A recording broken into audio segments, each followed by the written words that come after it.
routes. I'm not going to go through all, but just to let the press know that the SAGAMU ORE, to Benin route, that is undergoing a serious rehabilitation now. And beside that, we are also doing procurement, for the proper reconstruction using reinforced concrete pavement. And on the Abuja-Kano, which we inherited, Mr. President, indicated that he doesn't want tax credit. He's respecting the previous tax credit that we inherited from past administration, but we don't want to do tax credit again in his own administration. So the sections 1 and 3 that we earlier on earmarked for tax credit is now going to be procured. But FEC had earlier on approved the Beja section, which is 162 kilometers for 740 billion. Now we have not had it so good with Beja because we've been negotiating with them since September 2023. But yesterday we said this negotiation must come to a stop.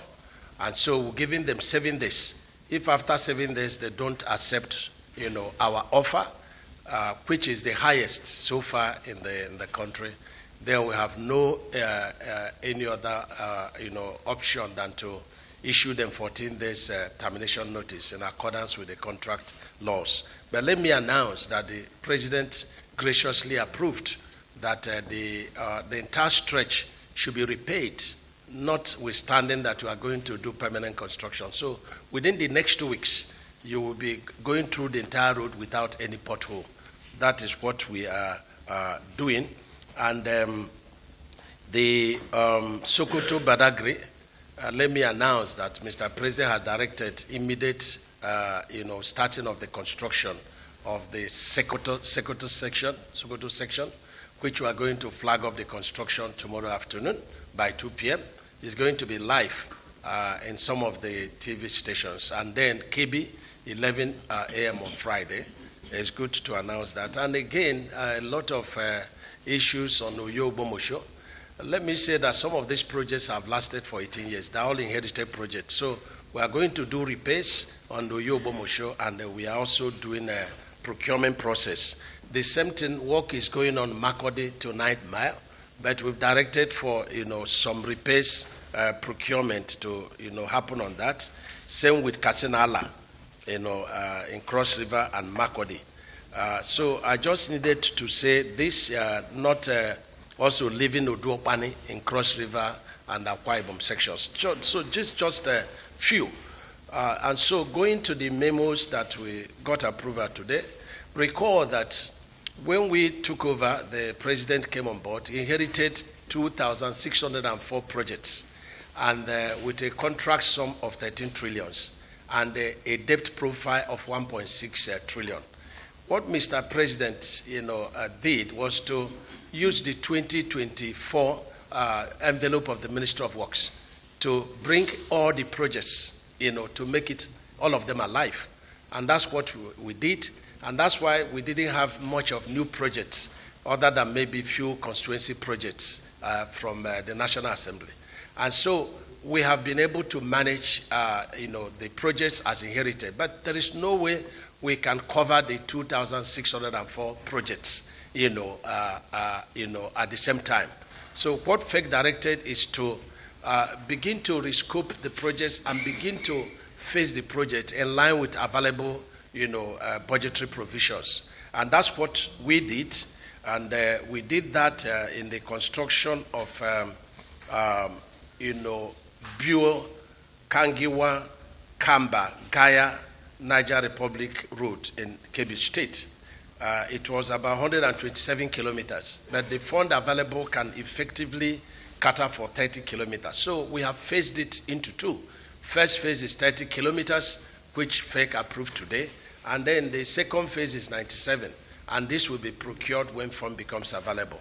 It's the same thing with Yola Hong Mubi Road in Adamawa State.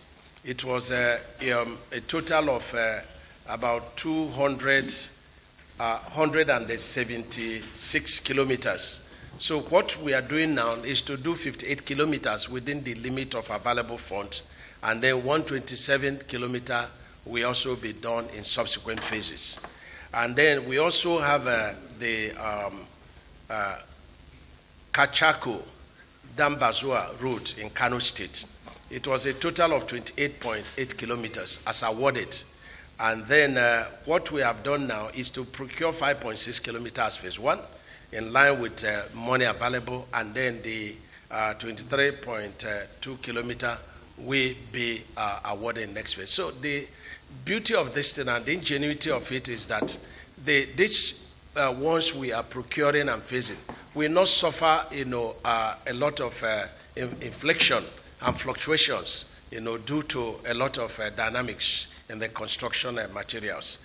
And finally, we presented a memo to FEC that where there is proof of funds, there is available funds, the Procurement Act allows MDAs to pay a maximum of 30% advance payment. And let me emphasize that this advance payment, when you read the law, it says may pay. And so when people are giving contracts and they don't mobilize and they say they have not been paid a mobilization, it is not legally binding because the word says may pay.